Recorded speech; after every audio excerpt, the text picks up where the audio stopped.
Assalamualaikum warahmatullahi wabarakatuh. Kita akan mempelajari mekanika ya, di video ini. Dan ini bahasanya agak berbeda dari yang video sebelumnya. Dan ini sebenarnya masuk ke dalam bahasan di bab-bab yang awal dulu. Cuman waktu itu saya belum bisa bahas karena kita butuh matematika atau piranti matematis gitu ya, yang waktu itu kita belum pelajari. Dan kita pelajari itu di matematika fisika 2, yaitu tentang sistem koordinat. Nah, karena sekarang kita sudah mempelajari itu di matematika fisika 2 ya, maka baru saya bicarakan sekarang. Nah, tentang apa? Itu tentang sistem koordinat lengkung ya. Ini kan sudah pernah kita pelajari di matematika fisika 2. Sistem koordinat lengkung. Tapi di sini kita batasi pembicaraan kita pada sistem koordinat lengkung yang ortogonal. Maksudnya adalah sistem koordinat lengkung yang pada setiap titiknya itu lengkung-lengkung koordinatnya itu saling tegak lurus. Gampangnya ngomong misalnya adalah sistem koordinat polar, kemudian sistem koordinat silinder, kemudian sistem koordinat permukaan bola. Misalnya itu ya, itu yang sistem koordinat lengkung yang ortogonal yang pernah kita bahas. Kita berbicara seputaran itu saja. Oke. Sekarang gini, kita lanjutkan ke mekanikanya ya. Ingat dulu bahwa kalau ada benda bergerak, dia punya persamaan gerak, gitu ya. Dan persamaan gerak itu biasa dinyatakan sebagai posisi fungsi waktu, gitu kan. Posisi R, pakai hitam aja ya. Bentar. Posisi itu R sebagai fungsi waktu T, sering ditulis RT gitu. Oke. Nah, di sini ketika kita bisa menuliskan posisi sebagai fungsi waktu seperti ini dan posisinya itu kita nyatakan sebagai vektor. Ini kan R itu posisi sebagai vektor. Kita kasih panah atas seperti ini. Itu bisa kita lakukan kalau kita menggunakan sistem koordinat Kartesius. Ya. Kalau kita menggunakan sistem koordinat yang lain, kita tidak bisa menyatakan posisi itu sebagai vektor. Oke, posisi itu apa? Ya letak suatu benda itu ya. Tapi tidak selalu dinyatakan menggunakan vektor. Oke, kalau kita bekerja menggunakan sistem koordinat Kartesius, oke, itu nggak masalah. Tapi kalau yang lain tidak. Oke, lalu dengan apa menyatakan posisinya? Yaitu dengan apa namanya? Koordinat, gitu ya. Koordinat. Oke, saya lanjutkan dulu. Ini perhatikan. RT ini kan boleh saya tulis kalau Kartesius ya, itu adalah XTI plus YTJ plus ZTK. Ini kan. Oke. Ini salah satu cara menulis atau menyatakan posisi fungsi waktu ya, posisi fungsi waktu. Tapi ini juga bukan satu-satunya cara karena orang bisa menyatakannya menggunakan ini. Orang bisa menyatakan RT ini tidak dalam vektor tapi dengan koordinat seperti ini. X fungsi T, Y fungsi T, Z fungsi T. Nggak harus dalam vektor maksudnya. Lihat ya. Nah, nanti sama dengan sesuatu, sesuatu, sesuatu. Sesuatu yang pertama ini mengandung T. Atau nggak mengandung T nggak apa-apa. Misalnya tetapan itu ya. Tapi secara umum mengandung T. Ini juga begitu mengandung T. Ini juga mengandung T. Nah, berarti kalau seperti ini berarti XT itu ini gitu ya. XT itu ini. Kemudian YT itu ini. Kemudian ZT itu ini. Boleh kita menyatakan seperti itu. Atau dengan cara yang lain kita pisahkan sendiri-sendiri. Kita tuliskan misalnya seperti ini. XT-nya itu berapa? Kita tuliskan sendiri ya. XT-nya apa? Kemudian YT-nya apa? Kemudian ZT-nya apa? Itu juga boleh ya. Oke ya, jadi ada beberapa cara lah untuk menyatakan posisi fungsi waktu gitu. Nah, kalau kita menggunakan sistem koordinat lain selain Kartesius, kita tidak menggunakan ini ya, nggak menggunakan yang ini. Sorry, yang ini kita nggak gunakan. Tapi kita bisa menggunakan yang ini. Yang ini ya. Kita bisa menggunakan ini. Karena ini kita tidak menggunakan IJK ya, kita menggunakan koordinat pertama fungsi T, koordinat kedua fungsi T, koordinat ketiga fungsi T seperti ini. Jelas ya? Secara umum nanti kalau kita menggunakan sistem koordinat lengkung, kita kan punya koordinat, misalnya secara umum saya tulis sebagai x1, x2, x3. Artinya titik-titik dalam ruang itu dilabeli dengan x1, x2, x3. Ini bisa bermacam-macam itu ya. Misalnya x1, misalnya kita menggunakan sistem koordinat silinder. Misal, berarti x1-nya adalah rho, x2-nya adalah v, x3-nya adalah z, misal. Kalau kita menggunakan sistem koordinat permukaan bola, misal, maka x1-nya ini adalah r, x2-nya adalah theta, x3-nya adalah v. Ya. Tergantung sistem koordinat apa yang kita gunakan. Tapi secara umum saya tuliskan sebagai x1, x2, x3. Maka kalau ada benda bergerak, dia sebagai fungsi waktu, ya, posisi fungsi waktu, maka kita tuliskan sebagai x1 fungsi t, kemudian x2 fungsi t, kemudian x3 fungsi t. Oke, gitu ya.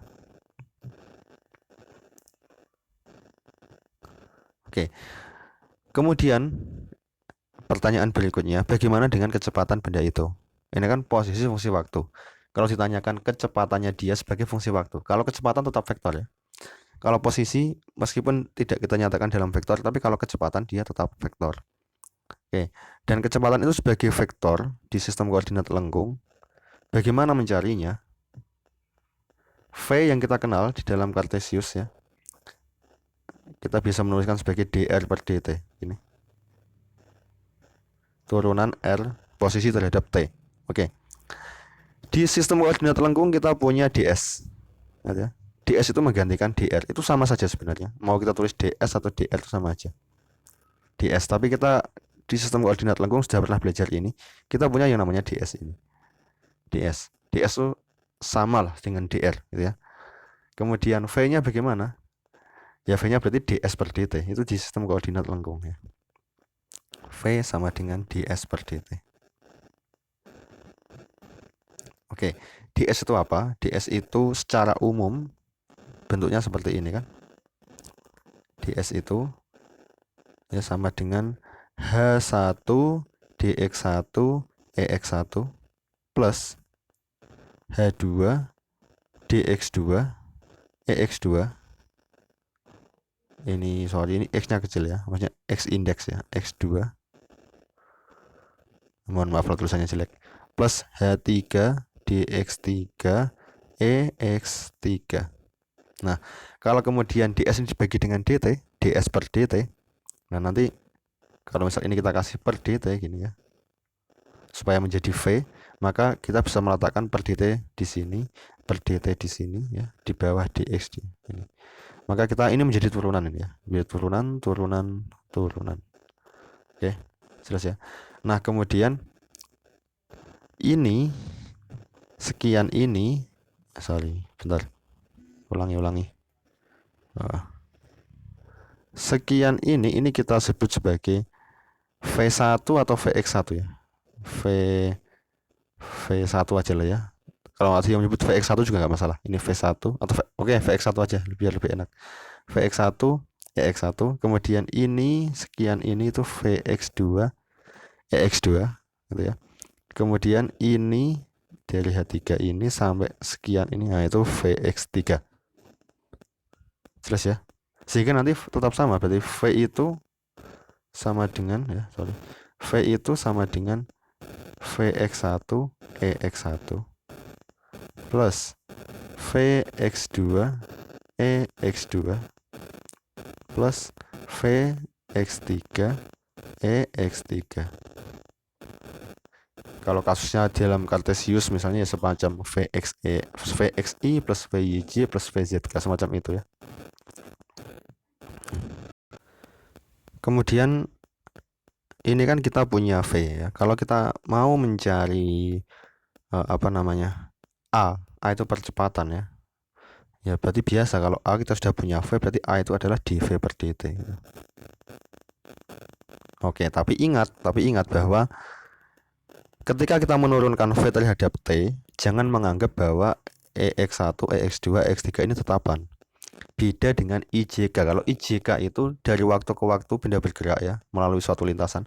Dari waktu ke waktu, di titik-titik yang dilalui oleh benda tadi, itu arah I tetap, arah J tetap, arah K tetap. Tapi beda dengan di sistem koordinat lengkung. Arah EX1 belum tentu tetap, arah EX2 belum tentu tetap, dan seterusnya. Oke ya.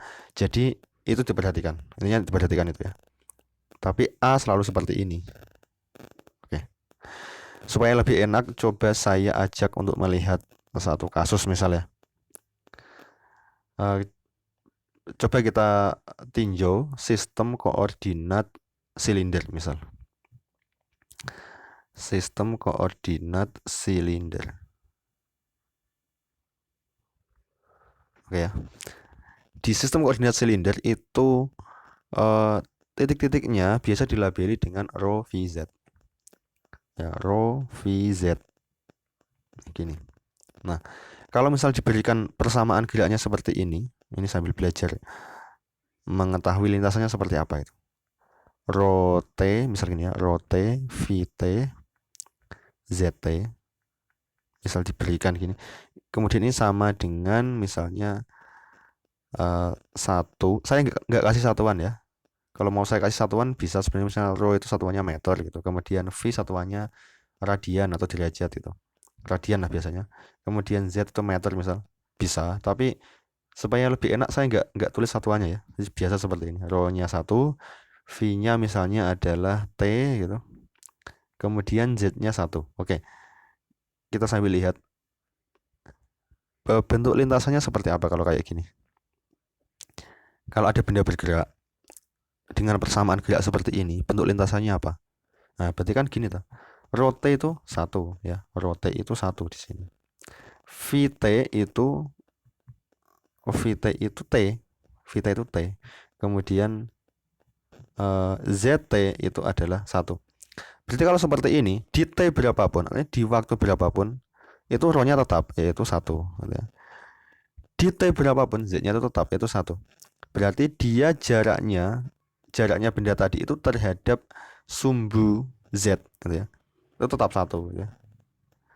Kemudian ketinggian benda itu tetap, atau karena Z-nya tetap ya, tetap di 1 itu. Yang berubah apa? Yang berubah hanya V, yaitu sudutnya terhadap sumbu X-nya itu yang berubah.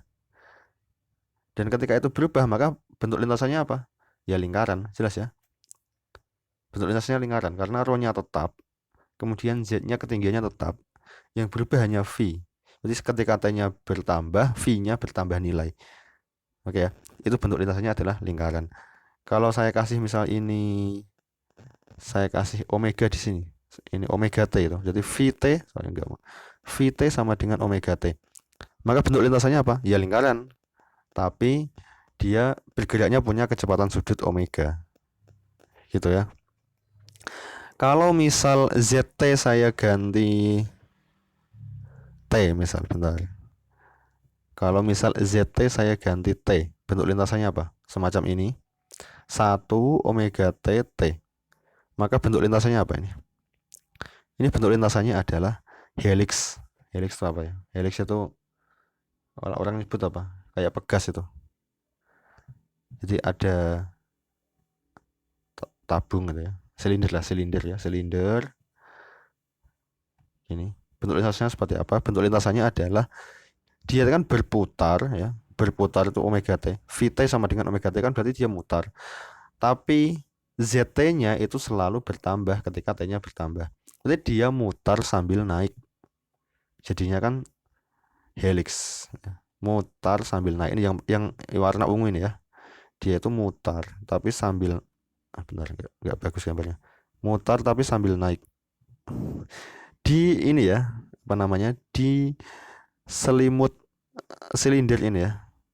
Tepat di silindernya ini. Nah, dia mutar sambil naik. Kira-kira seperti itu. Itu namanya helix. Oke ya, semacam pegas itu. Bentuk lintasannya seperti itu. Oke, tapi sekarang kita coba fokus ke satu jenis gerak yang sering kita bicarakan dari SMP ya, atau SMA, yaitu gerak melingkar beraturan. Oke, itu sangat-sangat sering kita bicarakan kan. Coba kita bahas itu menggunakan sistem koordinat polar. Oke. Ini kita menggunakan sistem koordinat polar untuk membahas apa namanya, gerak melingkar beraturan, GMB ya. bergerak melingkar beraturan. Di sistem koordinat polar kita biasa menggunakan r, theta, ya, r, theta. Kemudian r-nya ini tetap ya. Kalau dia melingkar terhadap pusat, nah ya, misalnya gini lah. Ini pusat koordinat. Dia itu bergerak mengitari pusat koordinat itu ya seperti ini ya. Melingkar ya, melingkar. Katakanlah mulainya dari sumbu X saja ya, gini, melingkar dan seterusnya. Tapi gambarnya jelek ya, nggak suka saya. Oke, pokoknya dia melingkar ya, bergerak ke sana gitu, melingkar. Nah, seperti ini kan setiap titik yang dilalui oleh partikel tadi kan jari-jarinya tetap ya, R-nya, jarinya terhadap titik ini ya, itu tetap. Maka saya tulis misalnya R besar, tetapan ya, jari-jari. Kemudian tetanya itu adalah omega T. Artinya tetanya semakin waktu bertambah omega kali T. Kalau dia berawal dari sini, maka ya pas omega T ya. Kalau misal di titik yang lain nggak dari sini, maka theta 0 plus omega T gitu. Tapi oke lah, kasusnya kita mulai dari sini aja. Maka tetanya adalah omega T.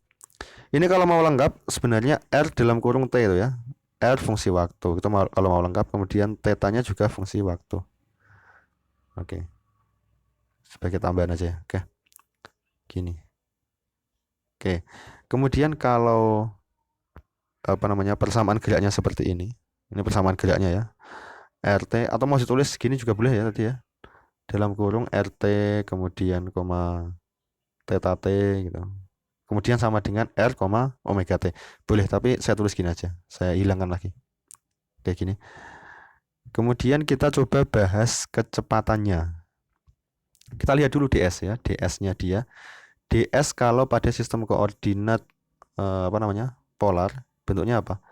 Bentuknya adalah dr er plus r d theta e theta, gini ya. Itu kalau pada sistem koordinat polar. Oke. Kemudian kalau kita sudah tahu R-nya itu adalah R besar seperti ini, ya jadinya menjadi, boleh kita tulis gini ya, sama dengan dr plus R besar d theta e theta. Oke. Oke, kemudian ini tadi ds ya. V-nya seperti apa? V itu kan ds per dt. ds per dt. Ya berarti sama dengan dr per dt er ditambah r d theta per dt e theta. Gini ya. Oke, sekarang kita lanjutkan. Berarti V-nya itu sama dengan dr per dt. Perhatikan ini. Sementara R-nya kan ini kan. R-nya ini berarti kan tetapan. Berarti oke lah, saya tulis dulu gini gak apa-apa. Mana sih?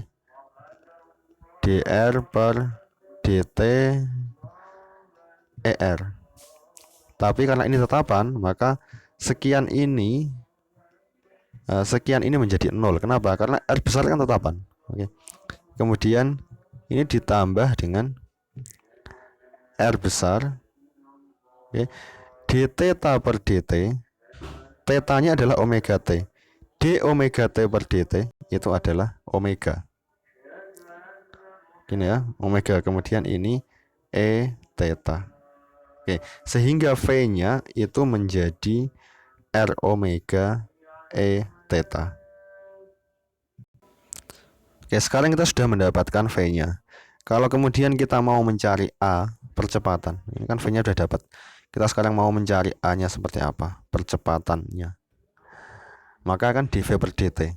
Nah, di situ nanti perlu diperhatikan bahwa E theta itu dari waktu ke waktu bukan tetapan. Ya, perhatikan ya, kalau benda itu bergerak melingkar seperti ini, saat bendanya di sini misal, maka arah E theta itu kan ke sana. Ya. E theta kan ke sana. Tapi saat bendanya di sini, arah E theta kemana? Ya ke sana, ya, menyinggung lingkaran ini. Oke, maka E theta bukan tetapan dari waktu ke waktu. Jadi kalau diturunkan, E theta diturunkan hasilnya bukan 0, ya. Terus seperti apa? Ya coba kita ini ya. V, kita tuliskan dulu. V sama dengan sorry kok V itu. A ya. A sama dengan dV per dt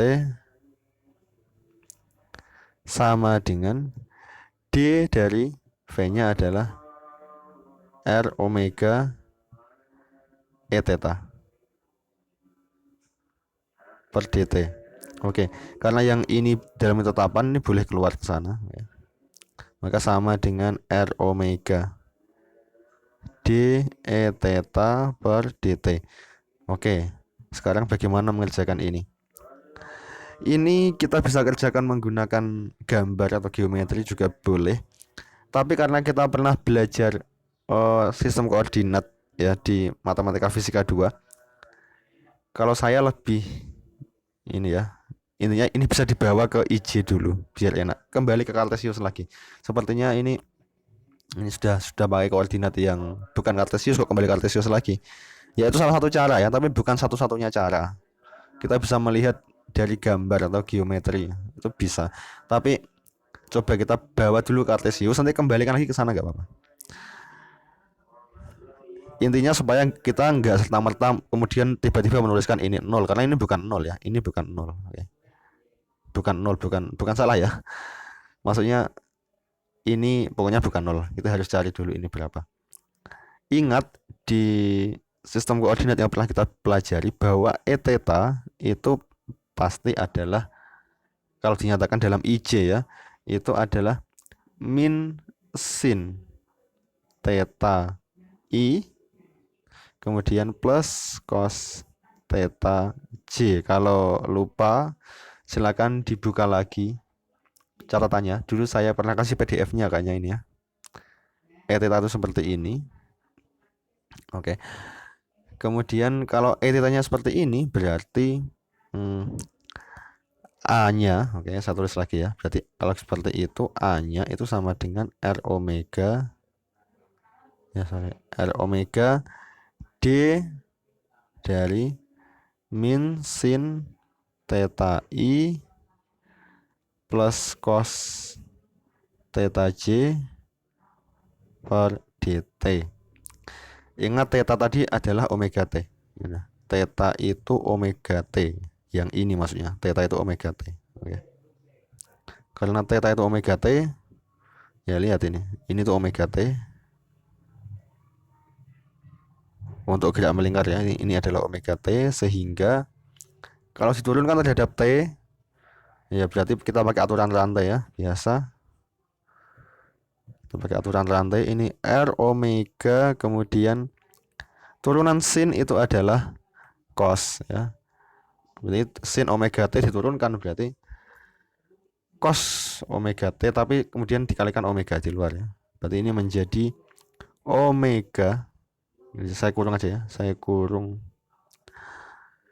min tetap ya, min tetap bilang min omega, turunan sin adalah cos omega T ya theta tadi ya, min omega cos theta I, kemudian turunan cos itu min sin ya, ini min, kemudian turunan rantai ya, omega dikalikan omega, saya tulis di luar sini, omega sin theta ya J dibagi, oh udah ya, udah, sorry nggak dibagi, udah selesai gini. Oke, kemudian perhatikan ini ada minus, oke, ada ini ada omega, saya keluarkan ya. Maka A, sorry, bentar tadi mana ya. Oke, maka A itu sama dengan min, saya keluarkan ini R omega, ini R omega dikalikan omega yang saya keluarkan tadi menjadi R omega kuadrat, atau saya balik aja ya, saya tulis omega kuadrat R, kayaknya lebih terkenal yang ini, R omega kuadrat R, kemudian ini dikalikan cos theta I plus sin theta J gini ya. Nah, cos theta I plus sin theta J itu adalah ER. Nah, seperti itu ya. Kalau lupa buka lagi catatannya ya, yang PDF dulu. Yang mana tuh? Coba cari lagi ya di matematika fisika 2. Nah, maka A nya itu sama dengan min omega kuadrat R ER. Oke, berarti kalau seperti ini arah percepatan itu pasti melawan arah ER. Karena ini kan ada min kan, dan ini ada ER. Oke, berarti arah percepatan pasti melawan arah ER. Jadi kalau benda itu bergerak melingkar seperti ini, jelek ya gambarnya, seperti ini misal. Oke, di setiap titiknya ini arah ER-nya kemana? Ya, kalau misal ini gini ya, misalnya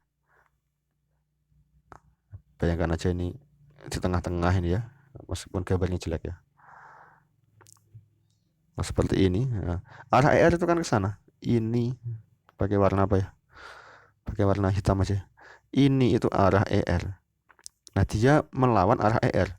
Berarti arah percepatan itu pasti adalah menuju ke pusat. Ya. Arah percepatan pasti menuju ke pusat karena dia melawan arah ER.